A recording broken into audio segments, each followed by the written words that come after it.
It's the Sustainable Futures Report. I'm Anthony Day and it's Friday the 22nd of November. Soon be Christmas, but I'm already thinking about New Year's resolutions.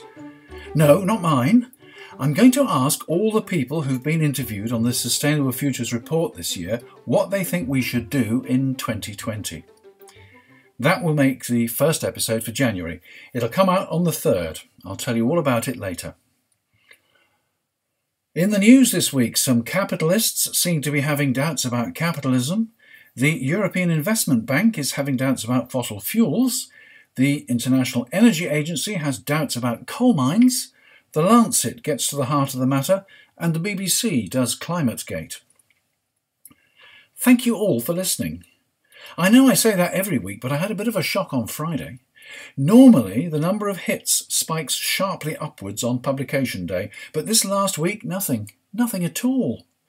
In fact, the stats counter on the hosting website had broken down. You were listening, I just didn't know. Back to normal after 36 hours. Thanks for listening, I knew you would be. Please tell your friends, it's my dream to go viral. But maybe that will just remain a dream. I may not have tens of thousands of listeners, but it's the quality of them that counts, and the feedback. Thanks for your message, Shane, and Ian. A friend sent me a link to David Attenborough's trailer for Blue Planet 2. It's as compelling as ever. But in a way, it's confusing too. Blue Planet 2 showed how we are polluting our planet, how rubbish, largely plastic, finds its way into the oceans, traps sea creatures and poisons their habitat. How plastic breaks down into microparticles which are absorbed by fish. How the oceans are becoming more acid and the coral is dying. It's a crucial issue. The trouble is that there are two crucial issues. We need to deal with pollution and rubbish and abandoned plastic to keep our planet safe to live in. At the same time, we need to do everything we possibly can to cut carbon emissions, because rising emissions lead to rising temperatures, extreme weather events and serious risks to global agriculture. If we can't feed the world, well, no one wants to think about that. Avoiding plastic bags, refusing plastic straws, reducing, reusing and recycling all help to cut the pollution problem. But that alone will never save us. Mind you, dealing only with carbon emissions and ignoring pollution will leave us in a pretty horrible state as well. We've got to deal with both. Let's look at what we can do to get plastic under control. Is plastic production going to increase sixfold by 2050? I know I read it somewhere. Even if that's wrong and it'll only double, that's still an awful lot of potential pollution. We need to control it, and that means governments need to control it. That means regulation, which is anathema to some people. Plastic pollution is anathema to me, and it's certain death to parts of the environment. So I think regulation wins. Producers or companies selling products incorporating or wrapped in plastic should be responsible for the costs of collecting and recycling it. At present, local authorities are responsible for dealing with all this waste, but why should they be? Surely it's a hidden subsidy to the producers if they can just ship it out and forget it. Plastic products should be licensed. Surely we should outlaw all those packets marked "not currently recycled." Other packets say, check local recycling, which clearly reveals there is no consistent recycling policy across the UK. Even the different colours of the bins mean different things to different authorities, but don't get me started on that. We need a national recycling policy. Authority A may not recycle plastic B because there is not a suitable facility in its area. That must change. There's a relatively small number of plastics in use. Suppliers should be licensed and charged a levy in line with the cost of processing the waste they create. Totally unrecyclable plastic should be banned. Of course, not all plastic is single-use and thrown away in a week or less. Look around at your computers, your phones, your furnishings, your clothes, even your car. They all contain plastic. It may be years before they are discarded or recycled, but they should still bear a levy. After all, the supplier will have the advantage of paying today's price for disposal, which may not take place until well into the future. A major problem with plastic recycling is sorting it all out before processing, because different plastics need different processes. If one mismatched item contaminates a batch of another type of plastic, it might mean the whole lot has to go to landfill. Sorting it out isn't easy, certainly not at home. We can't have a dozen different containers for our different plastic wastes. Lots of plastics have recycling symbols on them, but many don't, and those that do can be really difficult to read. Many people can't be bothered, and who can blame them? We have to move the sorting down the line to the recycling facility, and news from the food packaging industry shows how this could be possible. Here's a quotation from the Interpack International Convention website. Experts agree. Before long, packaging designers will be allowed to let their creativity roam free again without having to take the, at times disturbing, element of black and white barcodes into consideration. A new development by Oregon, highly praised by experts, replaces conventional barcodes with invisible watermark grids. The Global Trade Item Number, GTIN, is encoded and applied, complete with plenty of additional information, to the packaging many times over. While the human eye cannot see the Digimark barcode developed by the technology company of the same name, camera scanners fitted with special software capture the product details instantly. This means article number and price are captured without a delay, thereby making hitherto unknown communication possible between merchandise, retailers and shoppers. In other words, the checkout operator no longer has to twist the package round to find the barcode or to pull it tight so it'll scan. And this invisible code can be read not only at the checkout, but also in the recycling centre. Presumably, even torn fragments of plastic wrapping will bear the codes, so every bit of waste can be accounted for. Of course, all this implies investment by suppliers, shops and recycling centres. If there isn't a business case, they won't do it. If there's an environmental and public health case, they should be required to do it. Let me know if this system comes to a supermarket near you. Let's hope it comes more quickly than those sticky blocks that were supposed to replace the plastic rings that hold beer cans together, and also trap turtles, seals and other marine animals. The Ellen MacArthur Foundation published its report on the plastic economy global commitment last month. The report, they say, provides an unprecedented level of transparency on how almost 200 businesses and governments are reshaping the plastic system.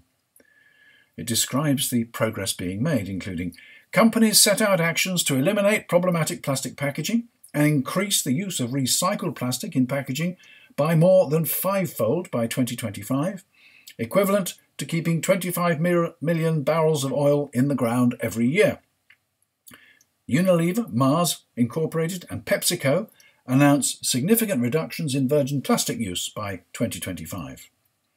Analysis carried out for the report shows that on average around 60% of business signatories' plastic packaging is reusable, recyclable or compostable today. Through the global commitment, they have committed to making this 100% by 2025. Government signatories, including France, Rwanda, the UK and the cities of Sao Paulo in Brazil and Austin in the USA, are putting in place policy measures that include bans, public procurement, extended producer responsibility schemes, fiscal measures and incentives for research and development. It goes on, this announcement is an important step in the Foundation's mission to accelerate the transition towards a circular economy. Launched in 2018, the global commitment now includes over 400 signatories, which are aligned on a path to build a new plastics economy. Business signatories, including companies representing 20% of all plastic packaging produced globally, are working to eliminate the plastic we don't need, to innovate so that all plastic we do need is 100% recyclable or compostable, and to circulate all the plastic we use. Last week, the Financial Times City Network presented a debate on whether capitalism could fix climate change, and Gail Bradbrook, co-founder of Extinction Rebellion, delivered an address in which she called for wholesale reform of the current economic system to avert global disaster. And some of the attendees seemed to get the message. The chief executive of Fidelity International said, "The world must end our obsession with ever-increasing GDP. while the view from Allianz Global Investors was that capitalism in its current form was borrowing from the future while destroying the environment. The surprisingly outspoken interventions from two of the city's best-known asset managers reflected a wider view among contributors to the debate that business and government must urgently improve their response to the growing evidence of environmental catastrophe. Solving climate change through inclusive capitalism will define our generation, said the chief executive of Legal & General, another big asset manager. A step in the right direction, says patron Manda Scott, but still a long way to go.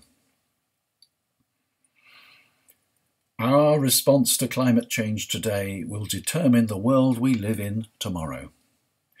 That's the opening sentence of the video which launches the 2019 report of the Lancet Countdown, tracking progress on health and climate change. It looks at the future for children born today and whether they will thrive or just survive. It warns about air pollution with irreversible damage to young hearts and lungs, food insecurity and malnutrition, heat waves, storms, disease, mass migrations and social breakdown, which will occur if business as usual on its present path drives a 4 degrees centigrade temperature rise. The report itself starts with the headline, "An unprecedented challenge demands an unprecedented response." It reinforces the urgency of the situation we are in, and while it urges actions by individuals and business, it underlines the importance of action by governments. Watch the video, read the key messages, or download the whole report. The link is on the blog. And as you'll remember, the blog is at all the W's, sustainablefutures.report.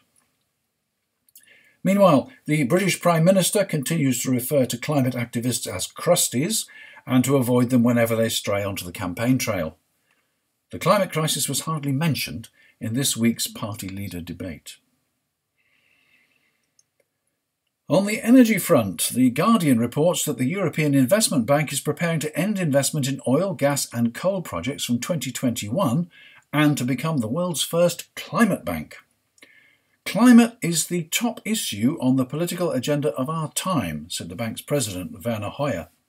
We will stop financing fossil fuels and launch the most ambitious climate investment strategy of any public financial institution anywhere. Under its new policy, the bank will end all lending to fossil fuels within 2 years and align all funding decisions within the Paris Climate Accord. Energy projects applying for EIB funding will have to show that they can produce 1 kilowatt-hour of energy while emitting less than 250 grams of carbon dioxide. Contrast this with the UK's Green Investment Bank. Remember that? The present government removed all the bank's obligations to invest principally in green and low-carbon projects and then sold it off. The International Energy Agency reports that methane emissions leaking from the world's coal mines could be stoking the global climate crisis at the same rate as the shipping and aviation industries combined. They estimated that the amount of methane seeping from new and disused coal mines may have reached just under 40 million tonnes last year.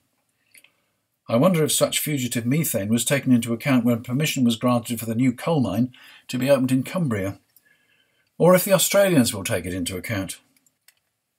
The trouble is that the whole issue of emissions is bound up with enormous industries which affect the lives of us all. Because we've left it so late, it's going to be close to impossible to take the necessary action to control emissions without disruption to communities across the world. Elsewhere, on the energy front, there's more about coal in China and ongoing problems with EDF's Flamanville station. I'm holding that over till next time. Meanwhile, in Australia, we heard this week from friends visiting Australia. They were in Sydney. They told us they could smell smoke, and the BBC reported that Sydney residents were warned about severe fire danger as temperatures soared to 37 degrees centigrade in the city's west. Parts of the city recorded air pollution levels at 8 times higher than the national benchmark, and it's ongoing. Health officials advised people to stay indoors and avoid physical activity. They also shared first aid guides on how to help asthma sufferers and others with respiratory problems. The smoke is likely to hang around for the next few days, warned the New South Wales Rural Fire Service. Although it's still spring, Perth in Western Australia has already experienced 40 degrees centigrade. There were fires in Western Australia too, near Geraldton, some 250 miles north of Perth. The summer heat is still to come. And in other news, last week I mentioned that it was 10 years since thousands of emails were hacked from the University of East Anglia's Climate Research Unit and made public. Just after I uploaded the episode, the BBC presented Climategate, Science of a Scandal. The programme looked in detail at how the emails were selectively released and used to attempt to discredit the science, how spokespeople with important-sounding titles but no qualifications were put up to denounce the academics, how some of the scientists received death threats, some were told to watch out for their wives and children. No wonder some of them were still visibly upset after 10 years. 3 independent inquiries found there was no malpractice of any kind. Watch the programme. You'll find it on iPlayer. Link on the blog. Aramco, the Saudi national oil company, finalised arrangements to sell off part of itself to investors this week, as expected. It won't be selling as much as originally expected, only 1.5% against estimates of as much as 5%. The price is disappointing as well, valuing the company not at the hoped-for $2 trillion, but no more than $1.7 trillion. And what will the Saudis spend their money on? To reform their economy, and that may include investing in renewables. It's an ill wind that blows nobody any good, says the proverb. Climate Action reports that a team at Princeton University has found that as average daily wind speeds are picking up across the globe, it is helping wind power generation. Writing in Nature Climate Change, they showed that while wind speeds decreased by about 2.3% per decade, beginning in 1978, since 2010, wind speeds have increased at a rate that is nearly 3 times faster. This is having an impact on renewable power. The researchers calculated that a typical wind turbine receiving the global average wind would have produced about 17% more energy in 2017 than in 2010. Using climate indices to project future wind speeds, they found this trend is set to continue, predicting a 37% increase by 2024. So climate change isn't all bad, just mostly. I'm looking ahead. I'm sending this message to prominent people in sustainability. Finally, the world seems to be realising that we have a climate crisis and it's serious. In not more than 100 words, what shall we do in 2020? Please let me have your answer, either in written form or as an audio clip which you could record on your phone and send to mail@anthony-day.com. Let me have your answers too. These answers will make up the episode for the 3rd of January 2020. And finally, last week's episode was about carbon offsetting, and listener Ian Jarvis came back with a number of questions. What about the role of water vapour in global warming? Could we use faster growing plants than trees to lock up carbon? How does land management affect carbon emissions? All good questions. I've got some ideas, but I'll expand my research and get back to you next time. Meanwhile, EasyJet announced this week that it was offsetting all the fuel used by all its aircraft with immediate effect. Julia Hartley-Brewer of Talk Radio wanted to know what I thought. You'll hear that next week as well.